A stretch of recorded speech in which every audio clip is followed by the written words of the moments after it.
Tasha, hey, congratulations on your documentary, After Antarctica. Thank you so much. It's so great to be here. Terrific. Well, it's also congratulations to the fact that it's the closing film to the Minneapolis St. Paul International Film Festival that's coming later this month. Yes, it is. Yeah, it's exciting. It's going to be a real homecoming for the film. I know. After watching the film, then I just realized that it's basically a documentary. I don't know. Is he a local hero of the area or whatnot? Yeah, Will definitely is. Yeah, I grew up in Minnesota. I'm now on the West Coast. But growing up there, he was such a hometown hero and just a local legend. Hearing of his stories over the years. And so, yeah, it's going to be really great to be able to go back and share that with the community. That's terrific. So what sparked you to do this documentary After Antarctica? Well, Will was really a hometown hero of mine as well when I grew up. And I remember hearing about his expeditions and all of his incredible journeys, reading National Geographic magazine, tearing out pictures of his expeditions along the way. And I was so taken by the way that he used his expeditions as a platform for change, international cooperation, and really bringing awareness to these places that otherwise feel so foreign and remote and far away. He's really been able to showcase how interconnected all those places are to the changes we're seeing in our own backyards. So over the years, I started working with the National Geographic expeditions team on my own, leading the educational trips around the world, and eventually crossed paths with Will after he was giving a talk. And we just bonded immediately over our shared love of the outdoors and polar regions. And from there, I just felt like my path had really taken me to wanting to be able to share his story with others. Now, what was he like when you first met him in person? When I first met Will in person, he had just been giving a talk, and he gives these incredible eyewitness talks, which in a lot of ways is what we were inspired by with the film. In so many ways, it unfolds like his own personal eyewitness story and memoir. But so I remember just being so inspired by the way that he talked about these journeys and expeditions. And when I met him, I remember we just immediately off the bat started sharing adventure stories and really connected immediately. And really serendipitously, he had been looking for someone to document his upcoming event at his homestead that he calls the ice ball, where they actually cut blocks of ice from the lake on his homestead property and bring it to the cellar because his place is completely off the grid. And so I think it was only almost nearly a week after first meeting him that I ended up going up to his homestead center for the first time. So it didn't take any convincing. He technically convinced you. Well, you know, it's great because Will, he's had so many adventures, but definitely, I mean, we first met almost 8 years ago, and then the film to what it is now really didn't start until 5 or 4 years ago in production. So it was a long journey, but more full on these last years. How did you want to handle the narrative of this documentary? Because after all, Antarctica was a big journey for him, but you also included a new journey of the Arctic and also some personal background into Will. Yeah, I think, you know, I've learned so much from Will over the years about climate storytelling. I really think that the more personally people can connect to someone in their eyewitness story, the more personally we can connect to what the loss of these polar regions mean. And in getting to know Will, I was so taken by the fact that really his life has led him across both poles, from the Arctic to Antarctica. And these changes that he first started seeing in 1989 to 1990 in Antarctica, it really felt like climate change was something happening in far away and remote places. But I really wanted to be able to juxtapose that with our narrative of the film to show that now it's really happening in his own backyard up into the Arctic. And all of these changes that he's seen throughout his life, to be able to have that personal eyewitness and narrative in the film. At which point he decided to do his personal Arctic journey?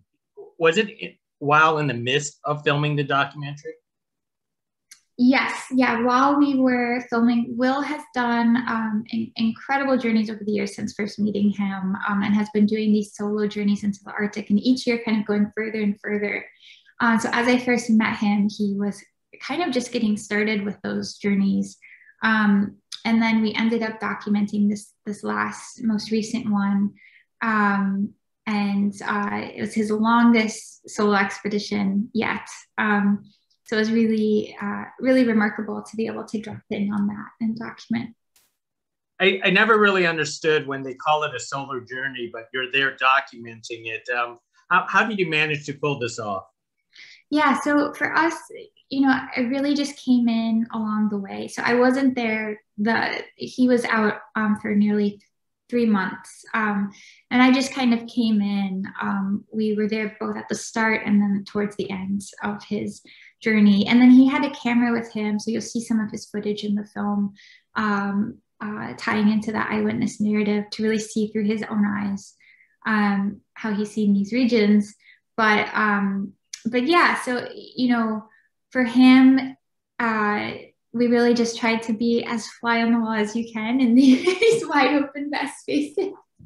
It's just pretty tricky to do, but Will was so wonderful and accommodating when we came into film. But it was really such a small portion compared to how long he was out there alone on the ice.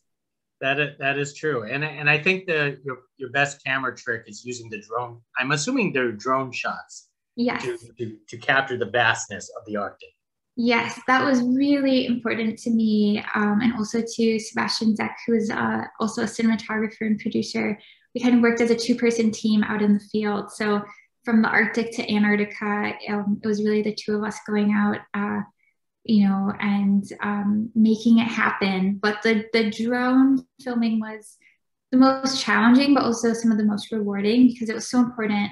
I think when you're out there on the ice, it's so hard to have that context of just how vast these landscapes are and how small we are in the grand scheme of things. And so to be able to pull out to that bird's eye perspective was really important to us. Now, you've used a lot of footage from the Trans-Antarctica expedition. How did you manage to capture all that to gather all that footage? Well, a lot of that came from Will, and then also he had another incredible team member on the Trans-Antarctica expedition who was really managing so much behind the scenes and logistically, named Kathy DeMall. But the mission of the Trans-Antarctica expedition at the time was really to draw world attention and awareness to the Antarctic Treaty and our need to renew it. And so for the team, capturing footage of the expedition so that they could show that with the world was so important. So they had this incredible French film crew that came in at 4 checkpoints along the way. And they were not only filmmakers, but incredible explorers to be able to drop in and capture these just harrowing moments. But that team had so much incredible footage. I think it was nearly 40 hours of footage that we were able to go through. Much of it synced with sound, which was phenomenal. And then in our edit, we just started really crafting that, trying to find those moments that really showed the themes of the film that we were looking to explore. And then also, alongside of the footage, Will, each night in his tent, did audio recordings. So you hear these tape recordings throughout their journey. And that's actually Will alone in his tent recording his innermost thoughts. And so we had over 100 hours of these audio journal diaries that Will had recorded along the way. And so we also did a lot of work with our editing team to weave that into the narrative. After watching this film, I kind of had mixed feelings about Will on his Antarctica trip because I wasn't sure whether he was proud of it or he regretted it or he was depressed from it. There was a lot of mixed. I was gathering a lot of mixed emotions about it from Will. I think it was a really complex and complicated trip for him because they set out with this incredible goal and mission to draw awareness to the importance and power of Antarctica and our need to preserve and protect it. But they made so many sacrifices, personal sacrifices, in order to achieve that goal. And, you know, Will says in the film how in so many ways it felt like Antarctica was trying to like almost reject them like a germ or to kill them. Like just, they really saw the grandness of the power of this place. And I think with that came a lot of, there's so many traumatic experiences along that journey. It was definitely, I think, the most harrowing that Will had ever done in his life. But also on the flip side of it, the most important and powerful in terms of what they were able to achieve with the treaty and drawing together world leaders in that way. I think also what's part of the,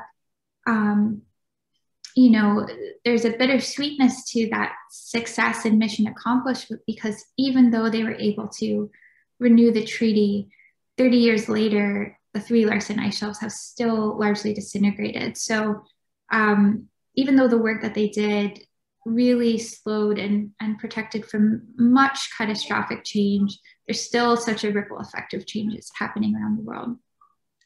And you joined him on the journey back to Antarctica during the documentary. How was that?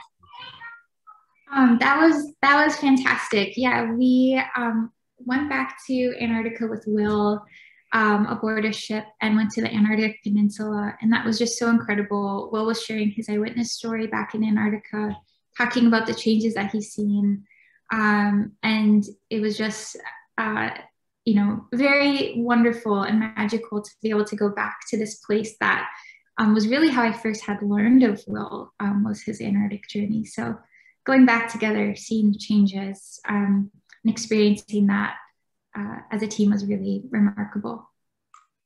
As a documentarian, I have to ask, because you traveled all over the world, do you feel like an explorer yourself going to these remote locations?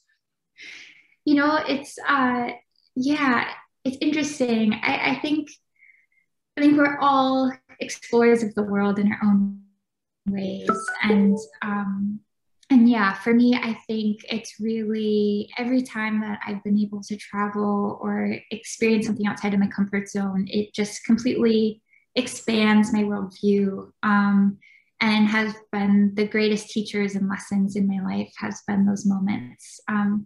So yeah, I think I definitely try to have an explorer's mind in terms of, you know, approaching the world. And I think there's always things new to learn, discover, so that we can grow. And one more thing in your documentary was that you managed to film the reunion. Was that a planned event that was always planned out, or was that just for the documentary?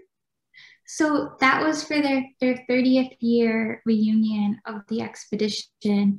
And then this last year, they actually also went to, it's not currently in the documentary, but we also went back to Japan with the team, where they had, prior to the shutdown, started giving talks about the changes that they've seen since their expedition, which is really wonderful. But the team themselves are all still doing remarkable work in the field of polar exploration. And Qin Daho from China actually received the Nobel Prize for his work and samples that he uncovered while in the field on this expedition. So they're each such remarkable scientists, explorers, adventurers in their own way as well. Wow, it's fortunate that you met them.